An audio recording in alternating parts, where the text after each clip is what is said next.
প্রতিদিন গীতাপাঠ শুনলে মন শান্ত হয়, জীবনে সঠিক পথ দেখাতে সাহায্য করে। দুঃখ, ভয়, রাগ দূর হয়, আত্মবিশ্বাস বৃদ্ধি পায়। কর্ম ও ভক্তির মাধ্যমে হৃদয়ের শক্তি, ঘরে শান্তি ও জীবনে আলো নিয়ে আসে। তাই প্রতিদিন আমাদের চ্যানেল থেকে 2টি শ্লোক সহ একটি পাঠ শুনুন। প্রকৃতিম স্বমুবষ্টভিয় বিসৃজামি পুনঃ পুনঃ ভূতগ্রামমিমং কৃৎস্নম অবসম্প্রকৃতের বর্ষাৎ।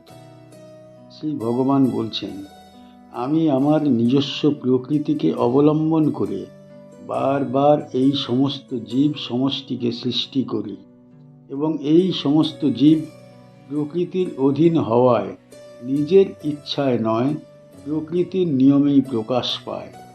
প্রকৃতি মানে প্রকৃতিকে, সাম মানে আমার নিজস্ব, অবষ্টভ্য মানে আশ্রয় করে, বিসৃজামি মানে সৃষ্টি করি, পুনঃ পুনঃ মানে বারবার, ভূতগ্রামম মানে সমস্ত জীব সমষ্টি, ইমং মানে এই, কৃৎসম মানে সমগ্র, অবসং মানে পরাধীন, প্রকৃতে মানে প্রকৃতির, বসাত মানে নিয়ন্ত্রণে।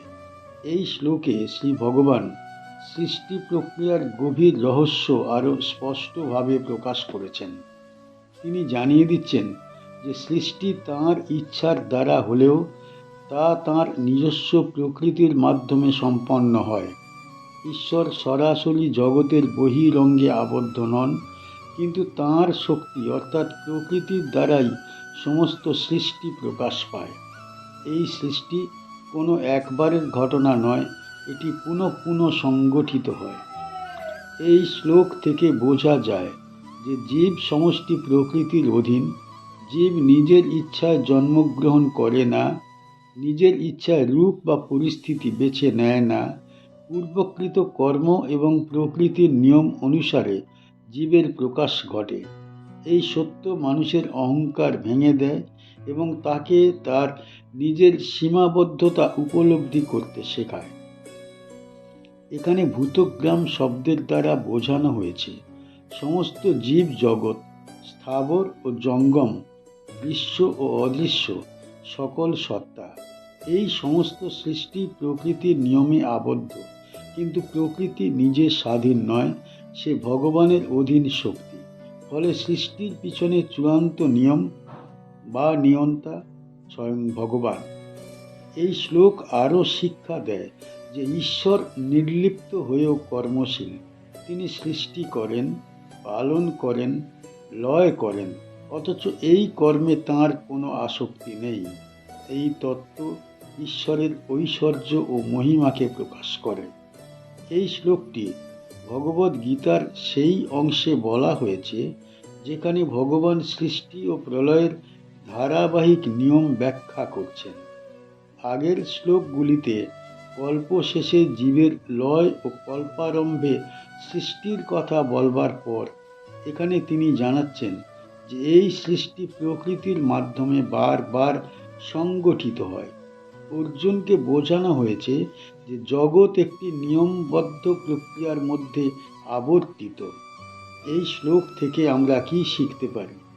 এই শ্লোকে ভগবান প্রকৃতি ও ঈশ্বরের সম্পর্কের সূক্ষ্ম সত্য প্রকাশ করছেন। তিনি জানাচ্ছেন যে নিজের প্রকৃতিকে আশ্রয় করে তিনি বারবার সমস্ত জীব জগতের সৃষ্টি করেন। সমস্ত প্রাণী সমষ্টি প্রকৃতির নিয়মের অধীন হয়ে সৃষ্টি ও বিকাশ লাভ করে। এখানে কোনো কিছুর মধ্যেই স্বতন্ত্র অহংকারের স্থান নেই। এই শ্লোক আমাদের বুঝিয়ে দেয় যে আমরা যা কিছু করি তা কেবল ব্যক্তিগত ইচ্ছার ফল নয়, প্রকৃতির 3 গুণের প্রভাব আমাদের কর্ম, চিন্তা ও আচরণকে পরিচালিত করে। এই উপলব্ধি মানুষের অহংকার কমায়, বিনয় শেখায়, কারণ নিজেকে সর্বেসর্বা ভাবার সুযোগ আর থাকে না। এখানে ভগবানের করুণাও প্রকাশ পায়। তিনি বারবার সৃষ্টি করেন, বারবার জীবকে নতুন সুযোগ দেন নিজের কর্ম সংশোধন করবার। জীবন মানে একবারের পরীক্ষা নয়, বরং শিখবার ধারাবাহিক যাত্রা। এই সত্যটি এই শ্লোক আমাদের সামনে স্পষ্ট করে। সবশেষে এই শ্লোক আমাদের আত্মজিজ্ঞাসার পথে আহ্বান জানায়। যখন আমরা বুঝতে পারি যে প্রকৃতির অধীন হয়ে থাকা জীবনের সীমাবদ্ধতা আছে, তখনই প্রকৃতির ঊর্ধ্বে ওঠার আকাঙ্ক্ষা জাগে। সেই পথ ভক্তি, জ্ঞান ও আত্মসমর্পণের পথ, যেখানে ঈশ্বরের আশ্রয়ে গিয়ে প্রকৃত মুক্তি লাভ সম্ভব। ন চ মাম তানি কর্মাণি নিবধ্নন্তি ধনঞ্জয় উদাসীনবদাসীনম অসক্তম তেষু কর্মসু। শ্রী ভগবান বলছেন, হে ধনঞ্জয় অর্জুন, এই সমস্ত কর্ম আমাকে কখনো বেঁধে রাখতে পারে না। আমি উদাসীন দর্শকের মতো অবস্থান করি এবং সেই কর্মগুলির সঙ্গে আসক্ত নই।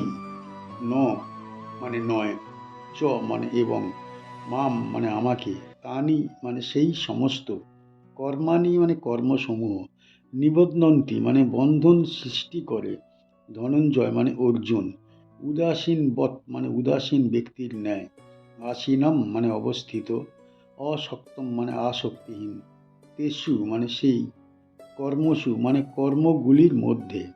এই শ্লোকে শ্রী ভগবান কর্মতত্ত্বের অত্যন্ত গভীর এবং সূক্ষ্ম তত্ত্ব প্রকাশ করেছেন। তিনি জানিয়ে দিচ্ছেন যে যদিও সমস্ত সৃষ্টি, পালন এবং নিয়ন্ত্রণ তাঁর দ্বারাই সংগঠিত হয়, তবুও সেই কর্মগুলি তাকে কখনো বন্ধনে আবদ্ধ করতে পারে না।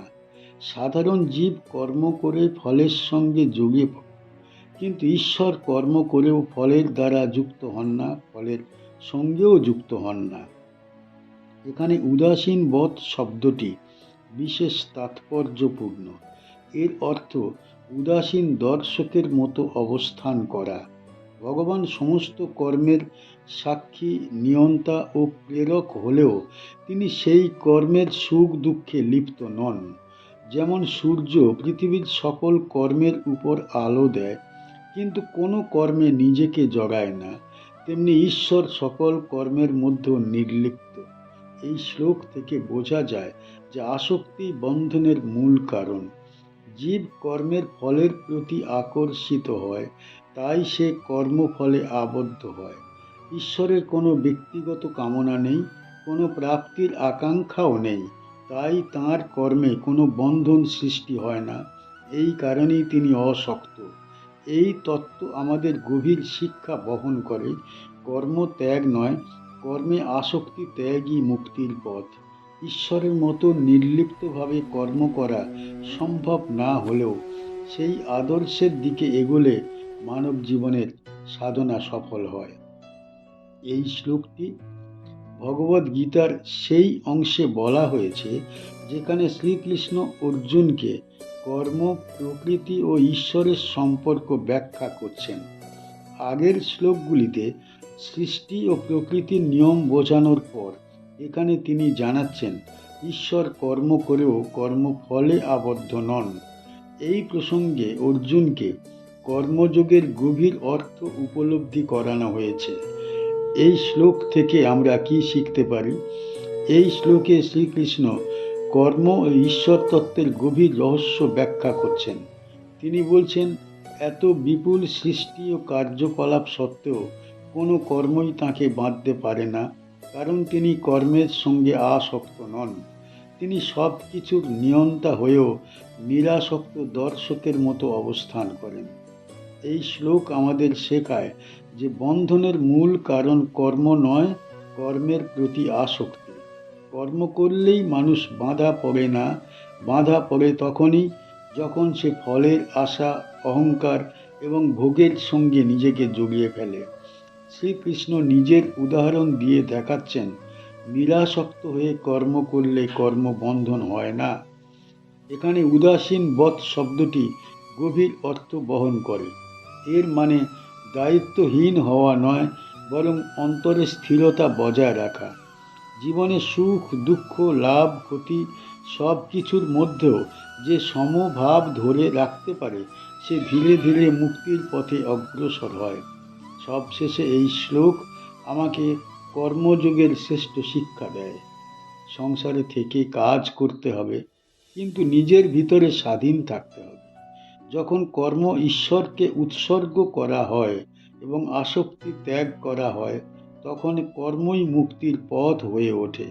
আমাদের চ্যানেলের গীতা পাঠ কেমন হয়েছে, ব্যাখ্যা কেমন হয়েছে, আপনার কেমন লেগেছে, কমেন্ট বক্সে অবশ্যই জানাবেন এবং প্রতিনিয়ত গীতা পাঠ শোনার জন্য চ্যানেলটা অবশ্যই সাবস্ক্রাইব করে রাখুন। দেখা হচ্ছে পরের ভিডিওতে।